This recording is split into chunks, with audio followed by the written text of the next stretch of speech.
انا من هادوك اللي ضربوا لنا إبرة في صغرنا ضد الزواج وضد الخدمه وضد الزهر. الكاشي ديال النحس. نقدم لكم راسي، سميتي حمزه وانا من حوس دوريجين.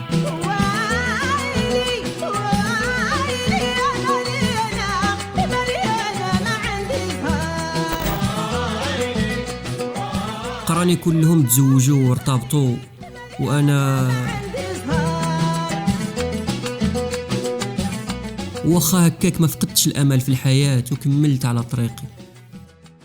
انت تعرف قديش ربحت هلا؟ انا ماشي وجه الربح اخويا مصطفى. ده انت ربحت 16. طاعتني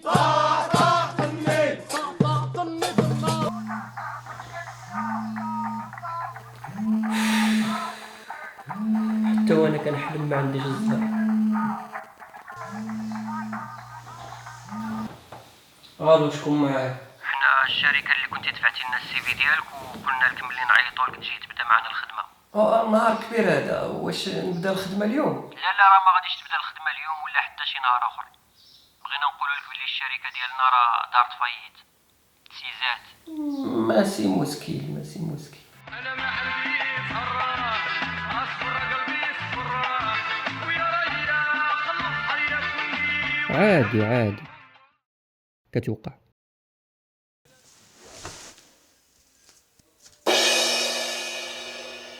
هذا غير سبعي بغا يقول لي صباح الخير وصافي. الواحد هو اللي يكون متفائل. صباح النور اصبعي.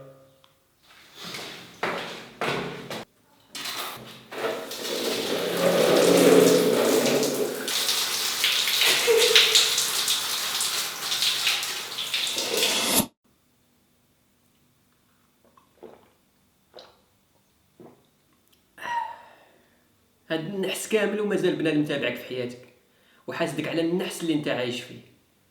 تو زيدني شي كاس.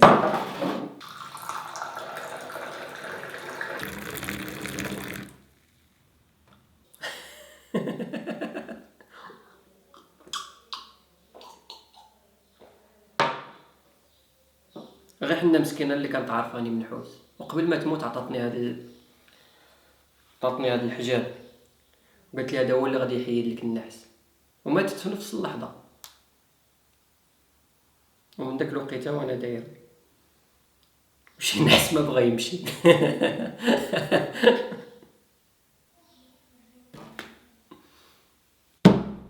هاك يمكن يحيد لك انت النحس وداك الكيسان قيدون في الحيط حتى من بعد طلع. هاك هز عليا زبلك من هنا.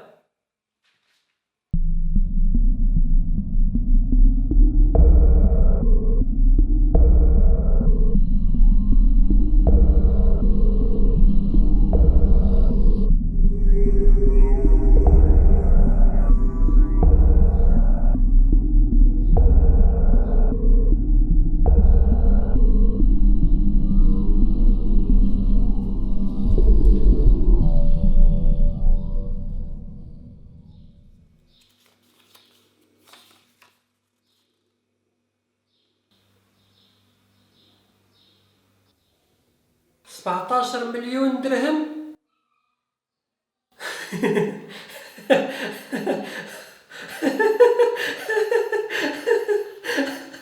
درنا لاباس على ظهرك يا وجه النحس.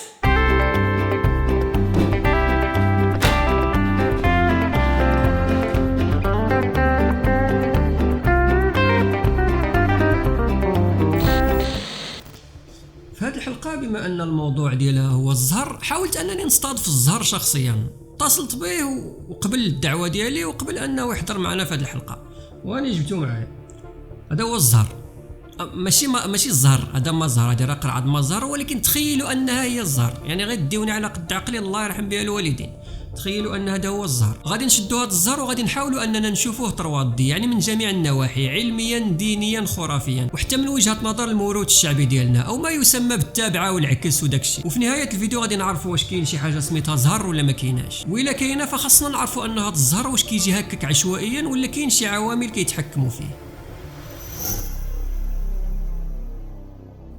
من اشهر الدراسات اللي داروا على الزهر والنحس هي الدراسه اللي دارها عالم النفس البريطاني ريتشارد وايزمان، اللي بغى يعرف منها السبب اللي كيخلي ان بعض الناس الحظ ديالهم مزيان اولا ديما عندهم الزهر، وفي المقابل ناس اخرين ديما تابعوا من النحس والحاجه اللي كيديروا فيها يديهم ما كتصدقش. هاد الدراسه خدات من وايزمان 10 سنين من حياته، وشارك التجارب اللي دار والنتائج ديال هاد الدراسه في الكتاب ديالو المعروف ذا لاك فاكتور اولا عامل الحظ باللغه العربيه. اكثر من 400 شخص من اعمار مختلفه اللي شاركوا في التجارب ديال وايزمان، وكان مقسمهم لجوج مجموعات. الجروب الاولى ديال الناس اللي كيعتقدوا ان الحظ ديالهم جيد ومزهارين، والجروب الثانيه دار فيها الناس اللي كيعتقدوا انهم منحوسين وما عندهمش الزهر. من بين التجارب اللي دار واحد النهار هو انه فرق على كل شخص في هذه المجموعات جريده ورقيه وطلب منهم انهم يحسبوا التصاور اللي فيها. الجروب اللي ما عندهم زهر خداو اكثر من 2 دقائق باش يعرفوا العدد ديال هاد التصاور اللي كاينين في هذه الجريده. اما الجروب اللي عندهم الزهر فيلا حلوا الجورنال ومن بعد ثواني قليله قدروا يعرفوا العدد ديال التصاور اللي كاينين في الجورنال، ماشي لانهم كانوا صراع في الحساب ولكن لان الصفحه الثانيه ديال داك الجريده كان فيها واحد العنوان مكتوب بالخط العريض.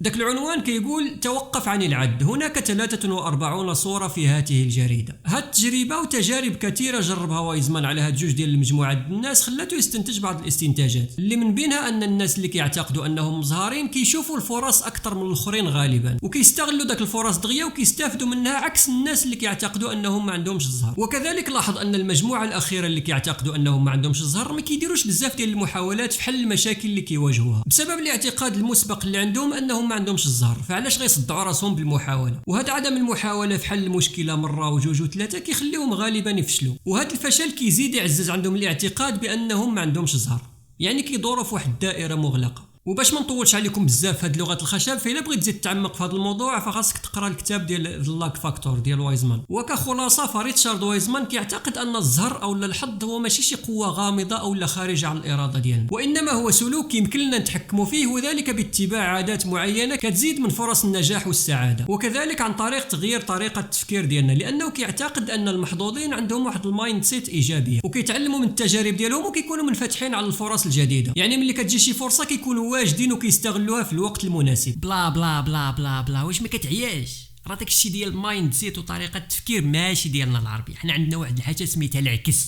الا شدات فيك ما كتنفع معاها لا مايند سيت لا سيتي زكري.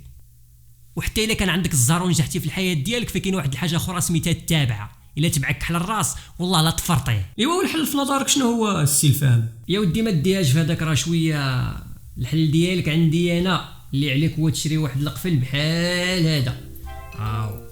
غتشري واحد القفل بحال هذا، شريه من الجوطيه، شريه من عند الدروغري، يكون عندك في الدار، المهم واحد القفل يكون بحال هذا. الخطوه الثانيه هو انك غتحلو، هذا راه مصدي واقيلا ما بغاش يطلع، ونورمالمون ملي كيكون جديد كدير الطرق، وما تحلو هكا نعاونوه، احنا عاوناه، غتحلو بحال هكا، عندك تخليه مسدود، راه ضروري هاد الخطوه هادي. من بعد ما تحلو غتجيب واحد المقله بحال هادي، هاهي غتحطو في المقله، حطو في المقله بحال هكا وهو ساروتو، غتجيب شويه ديال المزهر غترش عليه شويه ديال المزهر، وغتحطو ليله كامله تحت القمره، ليله كامله يبقى تحت القمره، غدا ليه ان شاء الله في نفس الوقيته في الليل اللي حطيتيه فيها غتجيبو بحال هكا، غتشدو غنحطو هاد المقله في شي بلاصه فيه ريحه الزهر، ما زهر زعما. المهم غتقول هاد الجمله هادي: الناس يسميوك القفل وانا نسميك دا زهري، حن عليا وحيد التابعه اللي فيا وجيب لي زهري حتى لبين يديا.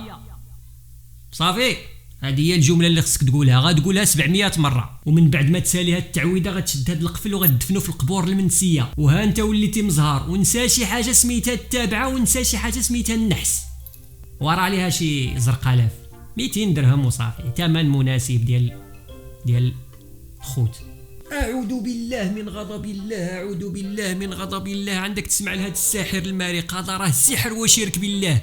إلا بغيتي المعقولة جي عند عمك الراقي والمعالج الروحاني عمك مبارك. عندنا المنتوج اللي كيحيي التابعة والنحس نهائيا، واللي هو عبارة عن حجاب تهزو معاك فين ما مشيتي. ها هو وقيلا راني جبت معايا واحد، ها هو هاد الحجاب هذا كتهزو معاك فين ما مشيتي، وكديروه في جيبك ولا كديروه في طوموبيلتك، كديروه المهم فين ما مشيتي كتهزو معاك. ونسى شي حاجه سميتها التابعه، نسى شي حاجه سميتها النحس. منتوج صغير جدا كما كتشوفوا، ولكن المفعول ديالو كبير جدا، غتولي مزهار على حسابي. حتى الثمن ديالو رخيص بزاف، الثمن ديالو 399 درهم زائد مصاريف الشحن والدفع عند الاستلام. وهكذا ولا العكس والتابعه والنحس دومين ديال البيزنس كيخدموا فيه ناس بسميات مختلفه، بحال المعالج الروحاني والراقي والقزان والساحر وغيرها من الاسماء. كاين اللي كيلبس العبايه ديال الدين وكاين اللي كيدعي السحر، ولكن في النهايه كيبقاو كلهم نصابه. والقاسم المشترك اللي بيناتهم هو انهم كيستغلوا داك الجهل وضعف الايمان ديال الكليان وكيبيعوا لهم الوهم مقابل فلوس صحيحه. وكاين كذلك اللي كيتخبى في غطاء ما يسمى بعلم الطاقه وكيديروا دورات كبيره في ما يسمى بكارما الحظ وجلب الحظ السعيد وغيرها من الخزعبلات اللي مخبيه في غطاء العلم، وبينها وبين العلم غير الخير والاحسان، وحتى هما مدخلين من هذا الدومين فلوس صحيحه. الحظ أو الزهر هو ثابت ومذكور في القرآن في قوله تعالى: وما يلقاها إلا ذو حظ عظيم. صدق الله العظيم. ولكن في الإسلام ما كاينش شي حاجة سميتها حظ بالمعنى العشوائي ديالها. الزهر أو الحظ ديالك كمسلم كيتحكموا فيه عدة عوامل أهمها القضاء والقدر. فأنت كمسلم كتآمن أن كل شيء مقدر بأمر الله تعالى، يعني ما يسمى بالحظ ليس مجرد صدفة بل هو جزء من تقدير الله. ومن بين العوامل الأخرى اللي كتأثر على الحظ ديالك في نظر الدين هي السعي والعمل، لأنك مطالب بالسعي والأخذ بالأسباب المادية وغير المادية بحال الدعاء والتوكل على الله قبل الشروع في أي عمل، وكذلك صلاة الاستخارة وغيرها. وهذه العوامل كلها كتزيد بزاف من الحظوظ ديالك في نظر الدين أو ما يسمى بالتوفيق الإلهي أو لا تسخير الله كما كنسميوه حنا في الدارجة ديالنا. في واحد الصباح بارد من ايامات شهر واحد ديال سنه 1962 كان واحد خونا سميتو فرانيو سيلاك استاذ ديال الموسيقى في كرواتيا. كان مسافر في التران يقضي شي غرض في واحد المدينه في كرواتيا سميتها دوبروفنيك. حتى لهنا كلشي غادي مزيان، ولكن فرمشت عين ولسبب من الاسباب التران غادي يخرج على السكه وغادي يطيح في واحد النهر متجمد. مات 17 واحد داك النهار، ولكن خونا فرانيو كان عمره طويل وسلك من الحادثه. يلا غيدوز عام واحد على هذه الحادثه، وبالضبط في سنه 1963 خونا فرانيو كان مسافر عاوتاني، ولكن هذه المره ماشي في التران، كان راكب في الطياره بين السماء والارض. وفي واحد اللحظه غادي يتحل الباب ديال الطياره في خطره وغيبداو الناس والباكاج كيترماو من الطياره، وكان فرانيو سيلاك من بين الناس اللي غيترماو من الطياره واللي حتى هي غادي تطيح في النهايه وغادي تحرق. وللاسف حتى واحد من هاد الركاب ما بقى عايش في هذه الحادثه من غير خونا فرانيو سيلاك. اللي وقع هو ان هاد خونا فاش ترمى من الطياره وجا في الارض جا فوق واحد النادر ديال التبن، وبالتالي ما وقعت له حتى شي حاجه. فرانيو سيلاك تكتب له عمر جديد، ولكن الغريب هو ان القصايد ما بغاوش يتفكوا معاه. في سنه 1966 خونا كان مسافر عاوتاني، ولكن هاد المره بعد على التران والطياره وقطع في الكار، وعاوتاني داك الكار غيدير واحد القصيده وغيطيح في واحد الواد. ماتوا 4 الناس في هاد القصيده، وكما العاده الاخ الكريم ديالنا ما غتوقع له حتى شي حاجه وغيسلك عاوتاني. واش غيساليو هاد القصايد هنا؟ لا. في سنة 1970 خونا غيشري طوموبيل ديالو باش يبعد على التران والطيارة والكيران في خطرة، ولكن القصايد ما مفكينش. واحد النهار كان خارج بطوموبيلتو كيسوق بشويه عليه والطريق خاويه وما كاين حتى شي احتمال ديال الخطر اللي يقدر يتسبب له في الحادثه، ولكن في واحد اللحظه وبدون سابق انذار غتشعل النار في الموتور ديال الطوموبيل، وخونا فرانيو غينقص في الوقت المناسب من الطوموبيل قبل ما تشعل فيها النار كامله. وكما العاده ما غيوقع له والو، غير شي كدمات بسيطه وبعض الحروق الطفيفه. عاود تاني غيشري طوموبيل في سنة 1973 وغتنوض فيها النار عاود تاني وغيسلك منها بحروق بسيطة جدا. ولكن من بعد هاد القصيدة الأخيرة ديال احتراق السيارة ديالو فرانيو سيلاك غادي يرتاح شوية وغادي يعيش واحد الحياة خالية من القصايد لمدة 22 سنة، حتى لواحد النهار في سنة 1955 وهاد المرة خونا ما سايق طوموبيل، ما راكب في تران، ما راكب في طيارة، ما راكب في كار، ما والو، غادي كيتمشى في أمان الله في الطريطوار حتى لواحد اللحظة كيدخل في طوبيس. ولكن كما العادة الايرون مان ديالنا واخا شرف ما غيوقع له والو، وغادي يبرا ويرجع للحياة الطبيعية ديالو باش يدير آخر قصيدة ديالو في سنة 1996. هاد المرة كان سايق طوموبيلتو ولعبات به في واحد الفيراج في الجبل وخرجات على الطريق وطاحت في الواد وانفجرات. ولكن كما العادة خونا غيطير من الطوموبيل وهي طايحة وغيلصق في واحد الشجرة قبل ما توصل الطوموبيل للأرض وتنفجر، وغيسلك منها فرانيو سيلاك كما العادة، وهنا القصايد غيطلع لهم الدم وغيعطيوه اتساع في خطرة. ولكن ملي بعدوا عليه القصايد الحياة ديال فرانيو ولات بحالها شوية مملة، يعني ما بقاش فيها داك الإطارة والأكشن اللي كانت شحال هادي. حتى لواحد النهار في سنة 2003 وملي كان العمر ديالو 72 عام فرانيو سيلاك غادي يبغي يحيد الملل ويبدل الروتين ديالو. شنو غيدير؟ مشى شرا واحد الورقة ديال اليانصيب أو اللوطو ديالهم، والمفاجأة هي أن هاد الورقة ديال اللوطو اللي شرا غتربحو $1,000,000، وغيولي فرانيو سيلاك هو أكبر منحوس عنده الزهر في هاد العصر الحديث.